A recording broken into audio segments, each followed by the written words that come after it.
the thread that goes through the readings is that of the Lord's call.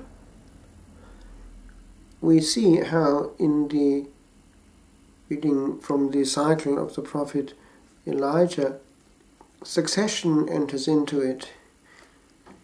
This placing of the cloak, the mantle, is something ancient.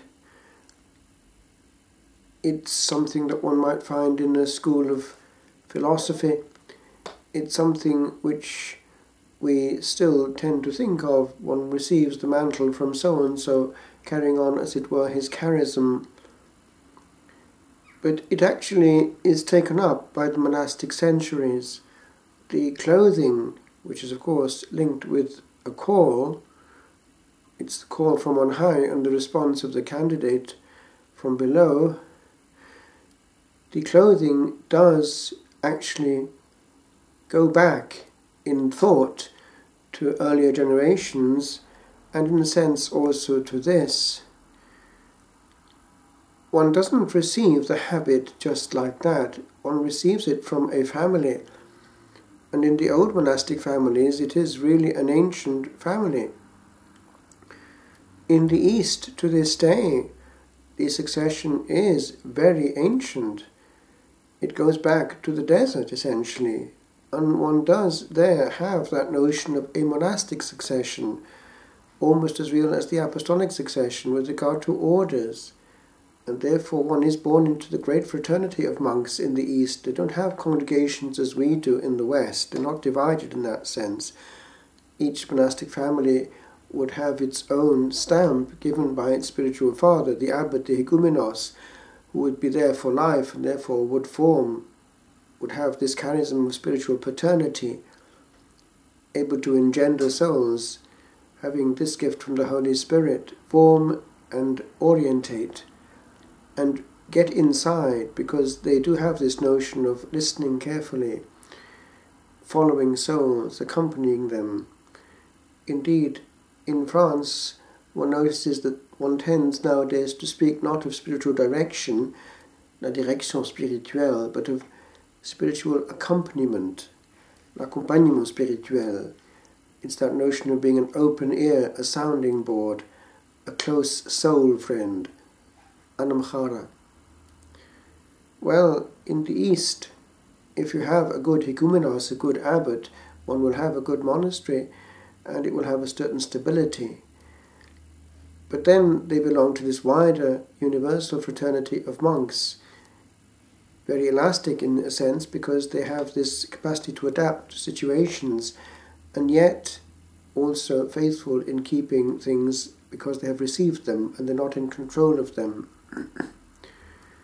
In the West, we have families, we have congregations, we have local situations, we have foundations and foundations from foundations. We have different forms of habit, not always just the one same black habit. But of course we do have also the ancient orders, and they do have a very long succession. My own parish in Wales was run by Benedictines from Ampleforth, and they were aware of their heritage. It was the old venerable English Benedictines of pre-Reformation times.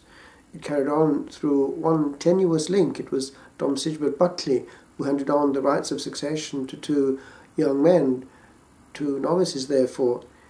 He was a monk from Westminster and had survived and was able to hand on this succession. So it was going on, the old family and spirituality.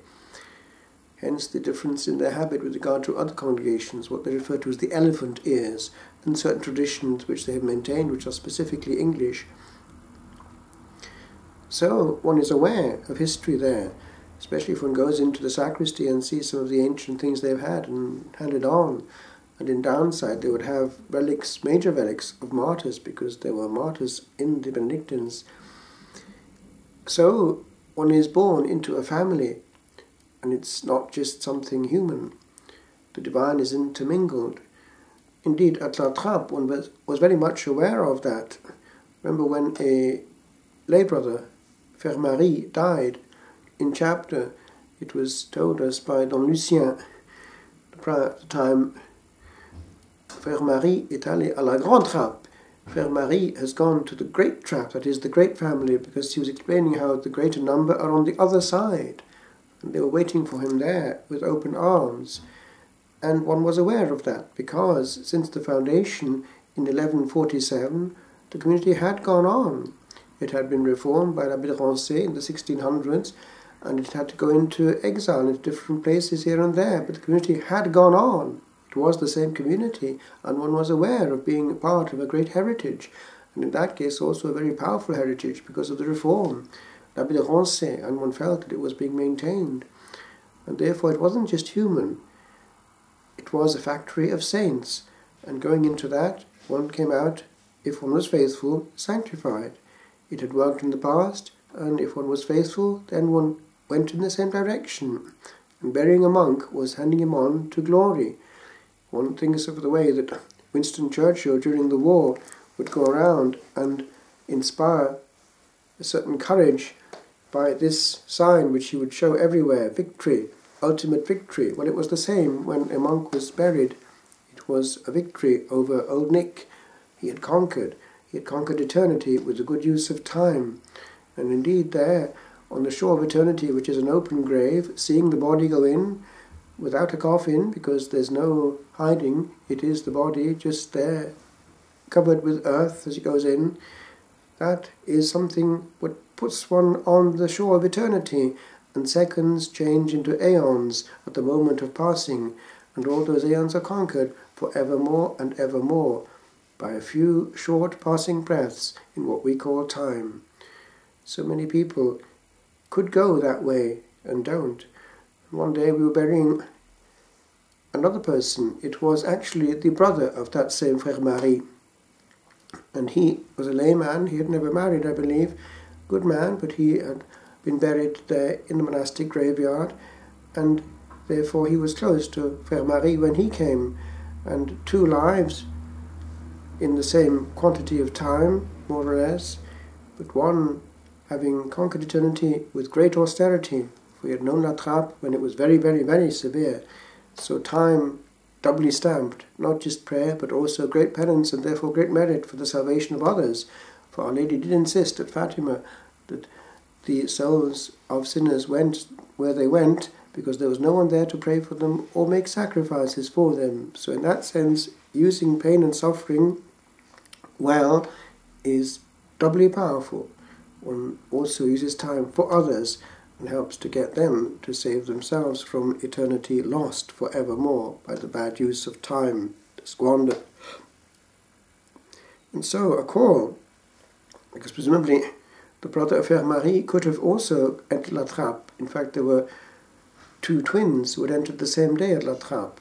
One of them became our novice master, but it was the same call and the same grace that came to those 2 twins. Here they had 2 brothers, one did enter and the other one didn't. We're free to answer any call that comes to us. The soul sometimes does feel a nudge, but just repulses it. And because grace is gentlemanly and courteous, it will not insist, for if it were to insist, it would make us hardened of heart. So it leaves us completely free. But many calls are lost because we don't pick them up. And many calls also are lost because no one actually dares to call. It's important that we have the courage to call in the name of the Lord. When one has good altar boys, one can see there the makings of a priest, and one can discreetly pass messages on here and there, and they do pick it up when they're still young, and they have the whole future before them. For a young person in a state of grace also has ideals and dreams, and they should be nourished and not discouraged. And this call comes through here in the Lord's own invitation. He's giving the conditions for discipleship. The word used for following here is a continuous form of the Greek verb, and it's not something that is a one-off one. It's not the aorist form, it's the ongoing one in time, and so following is not something that is a one-off, one-moment choice. It's to be continued forever. One keeps following the person. One doesn't just make a jump start. And also, one has to feel the demands of the absolute choice. the Lord isn't too happy about people going back. It's also something that one has to look into in the whole ministry of vocational discernment, because in the past, in the years after the council, there had been a tendency to make people wait. It was in the interest of having mature people. Well, it's now actually something which could be counterproductive, because if one makes them wait, they will be contaminated by too much encounter with the world through internet, through friendships which perhaps will not be helpful, and they may lose the simplicity of an empty, virgin, pure, crystal soul, which they would still have had when they first heard the call. And I remember hearing that actually from the novice master of Prynich, because I had hoped to enter Prynich straight from school, and he did say this, that we do sometimes send them to university, and he added, oh, we don't see them again. In other words, he was aware that they often did lose the call if they didn't respond to it straight away. So this element of listening to what the Holy Spirit is saying and doing and nudging is important, because vocations are not humanly programmed, they're divinely given and humanly discerned, and we have to be careful that we're not taking the role of the Holy Spirit and his place. He must be in the driving seat. For any vocation which is authentic has to be divine, and any human vocation, so-called, will have its human result, and we see that happening. Indeed, if a vocation is not placed in that category of urgency, then one will somehow leave the candidate in a feeling, oh, it's just one among many calls, whereas this is the call. There is nothing more glorious than to be called by the Son of God. It's a very powerful moment, the discernment of vocation. And the Jesuits have a whole program for doing that, the 30 days, and they place the candidate in a situation of complete listening and availability. No mobile phone, no other reading, and 5 meditations in the period of the day, and it's important that they be done well. And then the feedback coming to the one who's listening, discerning, and they have a whole system of discerning what the Spirit is saying by analysing the soul's reaction, because the Spirit does use emotions as it were a sounding board for what he is trying to do. And so picking all this up is a whole art, but it has to be done in a spirit of quiet and a consistent time of silence. And also they have a system, they have having a moment of election. A retreat of election is one when the candidate really does make a choice, but allows the Holy Spirit to make the choice. They even put down in writing the pros and cons of one way or the other, and they see objectively what's in question, what's in view. It's something which can work and will still work, for the Lord is involved in vocational work.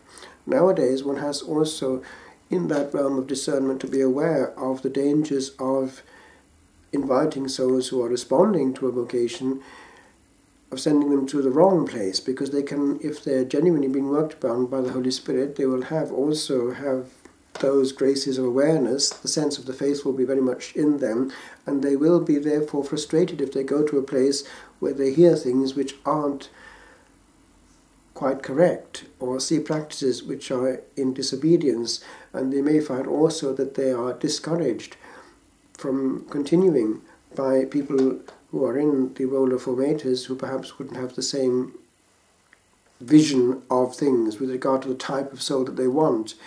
They may have a program with regard to the type of people they want to get ordained or whatever, and so one has to be very much aware that the actual second point of where they go afterwards is no less important than an initial choice of saying yes or no.